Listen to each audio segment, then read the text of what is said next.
এই জিলহজের 10 দিনের খুবই গুরুত্বপূর্ণ প্রধান আমল, আমরা তওবা করব। আমরা সবাই আপ্রাণ চেষ্টা করব তাহাজ্জুদ পড়ার জন্য। লাইফ আজকে আছে, কালকে নাই। আগামী বছর জিলহজ মাসে এখানকার অনেকে থাকবে না, আমরা অনেকেই থাকবো না হয়তো, ঠিক কিনা বলেন না? এই জিলহজ আর এই জুলহাজ্জা আর নাও আসতে পারে আমাদের জীবনে।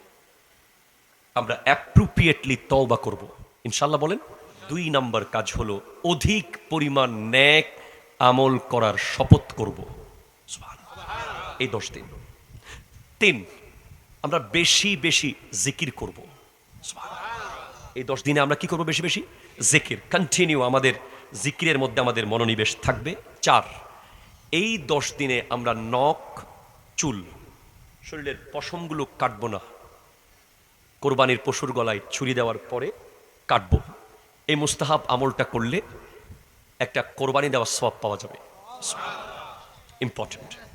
এরপরে আমরা যেটা করব সেটা হচ্ছে প্রথম দিন থেকে 9ম দিন পর্যন্ত রোজা রাখবো ইনশাআল্লাহ। ইনশাআল্লাহ জোরে বলেন। আজকে থেকে আমরা 9 জিলহজ ইয়মে আরাফা পর্যন্ত চেষ্টা করব রোজা রাখার জন্য।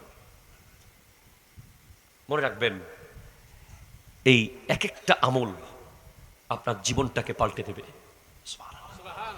এরপরে আমরা চেষ্টা করব সামর্থ্যবান যদি হই হজ করার জন্য।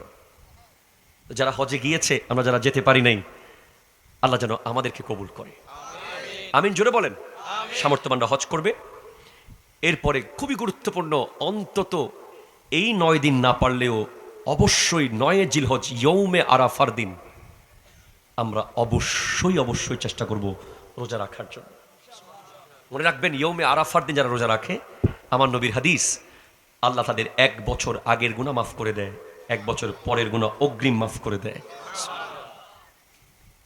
তো আমাদের দেশে অনেক সময় কনফিউশন হয়, কারণ সৌদি আরবে একদিন আগে আরাফা হয়, আমাদের পরের দিন হয়। এই কনফিউশন আপনারা দূর করে ফেলবেন। আমাদের দেশে যেদিন আরাফা সেদিন আমাদের আরাফা।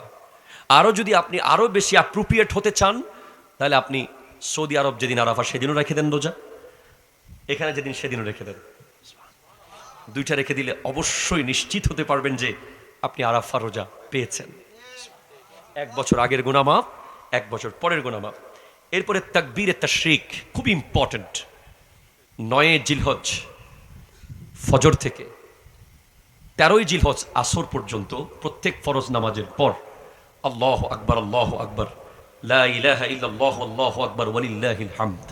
সুবহানাল্লাহ বলেন, আল্লাহু আকবার, আল্লাহু আকবার, আল্লাহু আকবার, আল্লাহু আকবার, লা ইলাহা ইল্লাল্লাহ, আল্লাহু আকবার, আল্লাহু আকবার, ওয়ালিল্লাহিল হামদ। এটা 9 জিলহজ থেকে 13 জিলহজ পর্যন্ত। 9 জিলহজ ফজরের নামাজের পর থেকে 13 জিলহজ আসর পর্যন্ত প্রত্যেক ফরজ নামাজের পর এই তাকবীরে তাশরিক আমরা বড় বড় করে পাঠ করব। সর্বশেষ যে আমলটা আমরা করব, আমরা এই 10 দিন চেষ্টা করব সকল প্রকার গুনাহ থেকে বেঁচে থাকতে। এটা 9 নম্বরে। এরপরে 10 নম্বরে হচ্ছে আমরা সামর্থ্য অনুযায়ী কোরবানি করব।